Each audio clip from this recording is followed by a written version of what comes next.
আমরা গাছর লুবি, এগুলাকে আমরা সিলেটি ভাষায় লুবি বলে থাকি।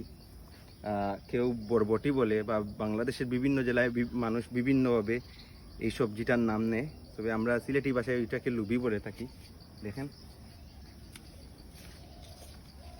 মানে গাছের সবজি ফ্রেশ থাকে সব সময়, এগুলার মজাটাও বা টেস্টটাও সম্পূর্ণ আলাদা।